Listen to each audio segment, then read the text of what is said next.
নিশ্চয়ই সবাই বাংলা বোঝেন, আমার কথা বুঝতে অসুবিধা হবে না আশা করি। ছোট বাচ্চারা তোমরা কি আমার কথা বুঝতে পারছো? আমার কথা বুঝতে পারছো? তোমরা সব স্কুলে পড়ো কি? আচ্ছা,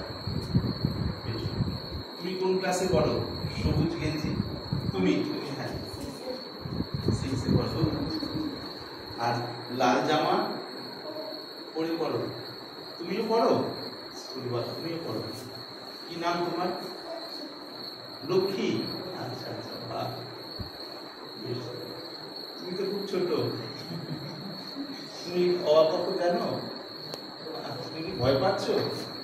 ভয় পাচ্ছ? খুশি হচ্ছ? আচ্ছা বাবা, খুশি হলে এরকম, ভয় কিরকম? ভালো ভালো। যাই হোক, মানে আমাদের আদিত্য বাবা, আদিত্য জ্যোতি যেটা বললেন আর কি আমার বিষয়ে, উনি ওনার তরফ থেকে ভাব থেকে বলেছেন, সার কথাটা মোটামুটি ওরকমই। তো সেই উদ্দেশ্যে আসা এবং এখানের ভাবটা আগামীতে যেটা ওনার ভাবনা আর কি, যে আশ্রমের একটি পরিবেশ তৈরি হওয়া এবং সেটাকে কেন্দ্র করে কিছু ভালো কাজ হওয়া। যে লোক দেখানো, মিছিমিছি লোক টেনে আনা বা অনেক পয়সা একত্রিত করা অথচ কোনো কাজ না হওয়া, এটা এখানকার ভাবনা নয়। ওনার কথা শুনে আমার যেটুকু মনে হয়েছে, সোজাসুজি কিছু ভালো কাজ হওয়া, তাতে মূলত স্কুলের কথা একটা ভাবনা রয়েছে। ছোট বাচ্চাদের স্কুল, ছোটবেলা থেকে যদি একটু ভালো সংস্কার দেওয়া যায়, পড়াশোনা তার সাথে কিছু ভালো সংস্কার, যে যেমন বাচ্চা বিভিন্ন পরিবার থেকে যার যেমন সংস্কার নিয়ে সেই জায়গা থেকে, মূলত প্রাথমিক স্তরের একটা বিদ্যালয়ে এইরকম ভাবনা রয়েছে, অন্তত ক্লাস 4 পর্যন্ত, 4র্থ শ্রেণী পর্যন্ত। তার সঙ্গে সঙ্গে কিছু ভালো শিক্ষা, প্রত্যেকটা বাচ্চা বা মানুষের মধ্যেই তো ভালো মন্দ দুটোই আছে আমাদের সবার মধ্যে। এবার পরিবেশ যদি খুব সুন্দর ভালো দিতে থাকি ধীরে ধীরে ধীরে ধীরে, তাহলে মন্দগুলো আস্তে আস্তে আলগা হয়ে গিয়ে ভালোগুলো জেগে ওঠার একটা সুযোগ থাকে, এই ভাবনা।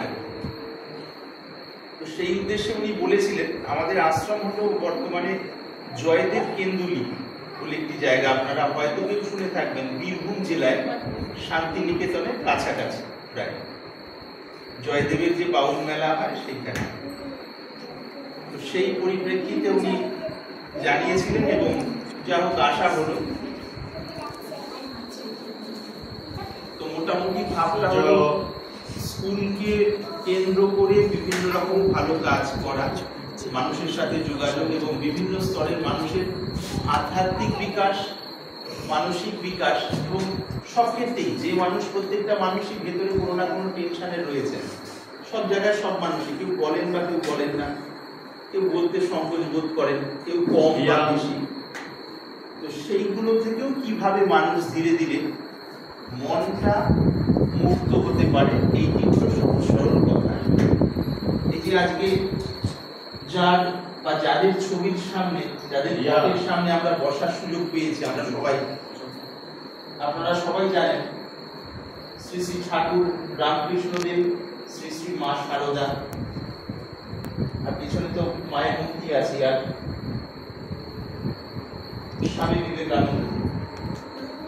তো এনাদের মূল ভাবই ছিল এটি, যে নিজেদের অন্তরের বিকাশ করে এবার মানুষের মধ্যে কিভাবে ছড়িয়ে দেওয়া যায় ভালো বিষয়গুলো, শিক্ষার বিকাশ কিভাবে করা যায়, মানুষের মনোবলের বিকাশ কিভাবে করা যায়, চেতনার বিকাশ কিভাবে করা যায়।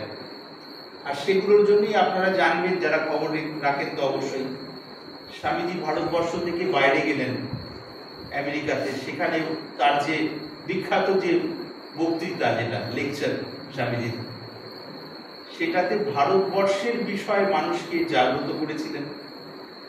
বেদান্ত ধারা বিষয়, বেদান্ত হলো একদম সোজা কথা এইটি, আমরা যে বেদ বেদান্তের নাম শুনি, অনেকেই বড়রা শুনেছি, তো বেদান্তের সার কথা এই যে আমাদের ভেতরেই পরমাত্মা বা ঈশ্বর বা ভগবান আছেন সুপ্তভাবে, অর্থাৎ প্রকাশিত হননি, সুপ্তভাবে আছেন, তাকে যদি জাগানো যায় বা জাগানোর যে চেষ্টা করা, এই হলো বেদান্তের মূল কাজ। বেদান্ত শাস্ত্রগ্রন্থ, শাস্ত্রগ্রন্থে যে কথাগুলি লেখা আছে সেই ধরে চললে আমাদের ভেতরে যে ভগবানেরই সত্তা রয়েছে, এটি কেবল মুখে বলার নয়, এটিকে সত্যি সত্যি অনুভব করার যে যে উপায় সেগুলো বলা রয়েছে। আর স্বামীজি যখন বিদেশে গিয়েছিলেন সেই সময় সারা পৃথিবী ব্যাপী, আমাদের দেশেও জাত পাত এই যে বিষয়গুলো নিয়ে একে অপরের সাথে দলাদলি, হিংসা, কেউ অন্যকে ক্ষতি করা, অন্যের উপর অত্যাচার করা, নির্যাতন করা, বিভিন্ন দিকে প্রচন্ড ভাবে চলছিল আমাদের দেশ তথা সারা পৃথিবী ব্যাপী। এই সময় তিনি বেদান্তের আলোতে অর্থাৎ বেদান্তের জ্ঞানের আলোতে মানুষকে সেই পরমাত্মার বোধে জাগানোর চেষ্টা করেছিলেন যে সবার মধ্যেই যখন ঠাকুর আছেন, ভগবান আছেন, তাহলে আমি উঁচু জাতি, এ নিচু জাতি, একে অত্যাচার করবো, একে জল নিতে দেবো না, একে এটা ছুতে দেবো না, এইটা কেন করবো? এটা করলে তো এই হানাহানি, হিংসা হিংসি করেই সারা জীবনটা চলে গেছে।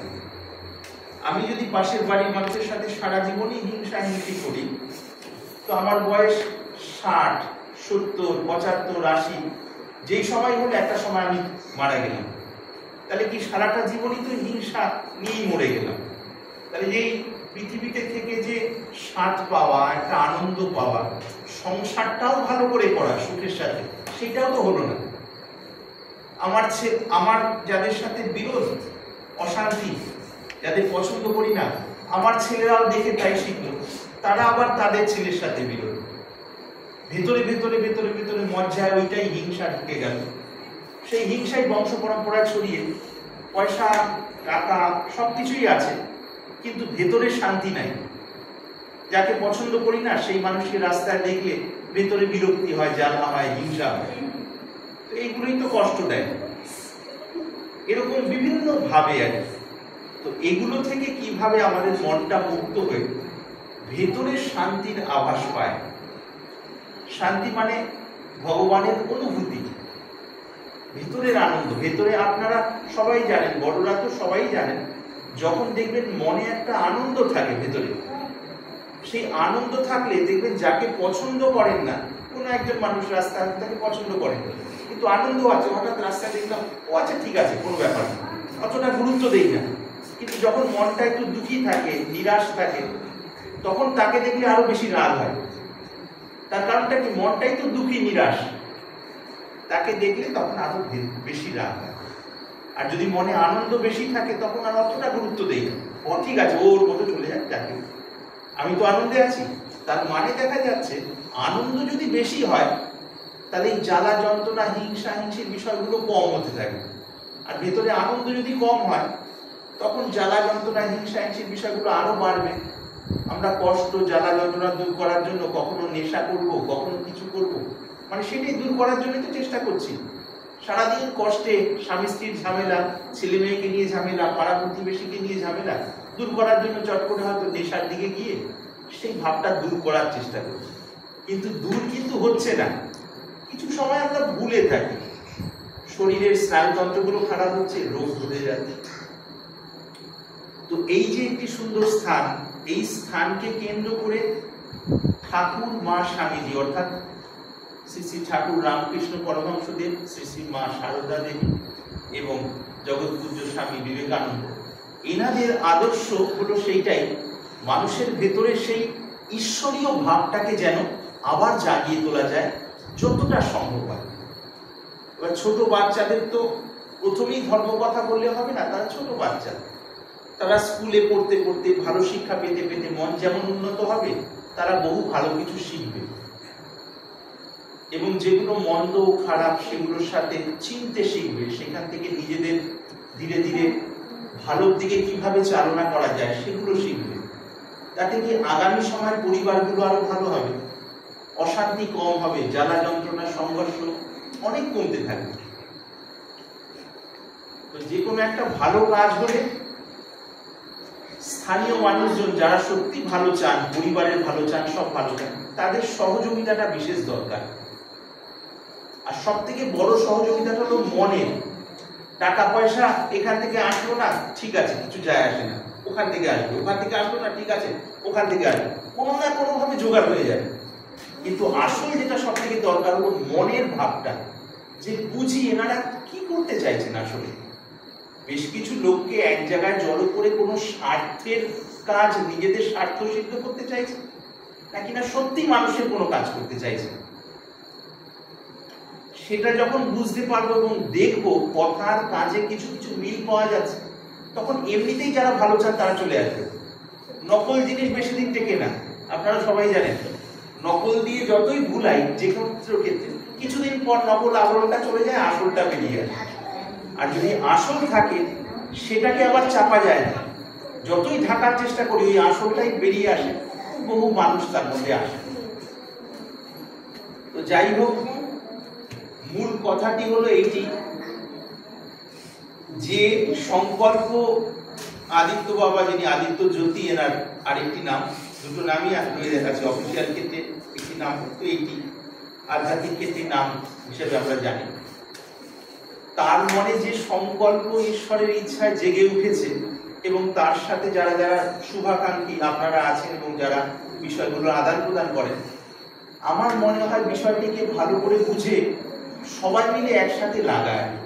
কাজটি যদি ছোটও হয় কিন্তু খুব যেন ভালো হয় মানুষের জন্য, এবং যারা যারা যুক্ত থাকবেন তাদেরও একটা সুন্দর চর্চার, আলোচনা করার, অনুশীলন করার রাস্তা মিলবে।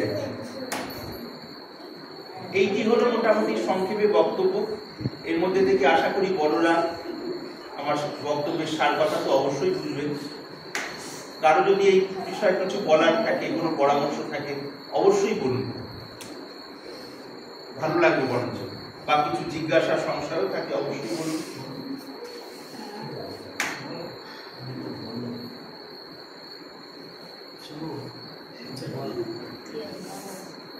হ্যালো, হ্যাঁ সূর্য এখানে আছে, এই আশ্রমে আছে। ওই নীলিদা আছে।